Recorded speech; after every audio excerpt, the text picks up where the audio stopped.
Share बाजार इस समय वॉलेटाइल है, उथल पुथल की स्थिति है। बाजार में निवेशक नर्वस हैं, कॉशियस हैं, सतर्क रुख अपना रहे हैं। तो शेयर बाजार की इस उथल पुथल में देखें किधर। ज्यादातर निवेशक तो म्यूचुअल फंड्स की तरफ देख रहे हैं, लेकिन म्यूचुअल फंड्स इस समय जो रुख अपना रहे हैं वो भी काफी सतर्क करने वाला है।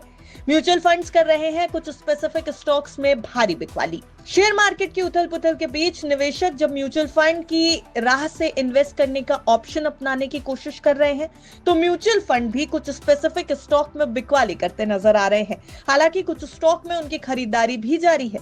म्यूचुअल फंड्स की सेलिंग लिस्ट की बात करें तो इसमें HDFC bank, Swiggy, TCS, Bajaj finance, REC और बजाज ऑटो जैसे स्टॉक्स शामिल होते दिखाई दे रहे हैं। इन टॉप 10 स्टॉक में ज्वाइंट सेलिंग का अनुमान लगभग $1 बिलियन से ज्यादा का रहा है। वहीं कुछ मिड कैप स्टॉक्स हैं जिनको लेकर के म्यूचुअल फंड्स ने कॉशियस रुख अपनाया है।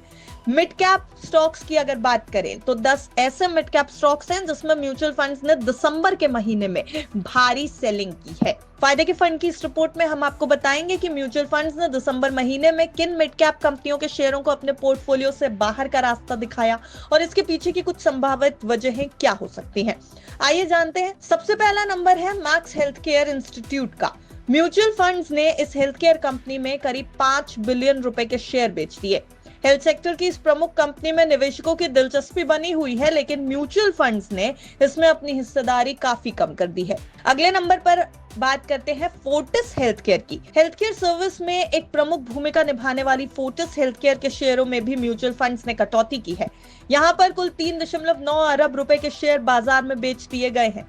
एक्सपर्ट्स का मानना है कि यह कदम कंपनी के परफॉर्मेंस और सेक्टर की मांग को देखते हुए लिया गया हो सकता है। म्यूचुअल फंड्स ने ये देखते हुए ही इसमें अपनी हिस्सेदारी कम की होगी। तीसरे नंबर पर आते हैं प्रेस्टीज एस्टेट प्रोजेक्ट्स पर। रियल एस्टेट सेक्टर की इस दिग्गज कंपनी के 3.8 अरब रुपए के शेयरों को म्यूचुअल फंड्स ने अपने पोर्टफोलियो से निकाल दिया। उम्मीद की जा रही है कि यह फैसला सेक्टर में आई मंदी या फिर किसी दूसरे कारण के चलते लिया गया होगा। अब आते हैं जीई वर्नोवा टी&डी इंडियाज कंपनी पर। इस कंपनी से म्यूचुअल फंड्स ने 3.5 अरब रुपए की हिस्सेदारी कम कर दी है। अगला नंबर है एसीसी का। एसीसी का स्टॉक काफी ज्यादा चर्चा में रहता है। सीमेंट सेक्टर की यह एक प्रमुख कंपनी है, लेकिन म्यूचुअल फंड्स उसको लेकर के अब सतर्क रुख अपनाते दिखाई दे रहे हैं। म्यूचुअल फंड्स ने एसीसी में 3.3 अरब रुपए के शेयर्स बेच दिए हैं। कंस्ट्रक्शन और इंफ्रास्ट्रक्चर सेक्टर में हाल में बदलावों के कारण हो सकता है म्यूचुअल फंड्स को इस फैसले पर रहना पड़ा हो। अगला नंबर आता है केएनस टेक्नोलॉजी का। इस टेक्नोलॉजी कंपनी के करीब 3 अरब रुपए के शेयरों को म्यूचुअल फंड्स ने पोर्टफोलियो से बाहर का रास्ता दिखाया है। भेल की बात करें तो BHEL भेल देश की प्रमुख कंपनियों में से एक है। म्यूचुअल फंड्स ने इस भारी उद्योग क्षेत्र की कंपनी के 2.8 अरब रुपए के शेयर बेच दिए। अगला नंबर है सेल का। SAIL स्टील सेक्टर की ये बेहद प्रमुख कंपनी। तो स्टील सेक्टर की इस प्रमुख कंपनी के 2.7 अरब रुपए के शेयर म्यूचुअल फंड ने बाहर कर दिए हैं अपने पोर्टफोलियो से। स्टील मार्केट की मौजूदा स्थिति को देखते हुए शायद म्यूचुअल फंड्स ने यह फैसला लिया होगा। हालांकि कंपनी की परफॉर्मेंस को देखने की जानकार दे रहे हैं सलाह, और म्यूचुअल फंड के इस फैसले को उनकी निजी राय बताया जा रहा है।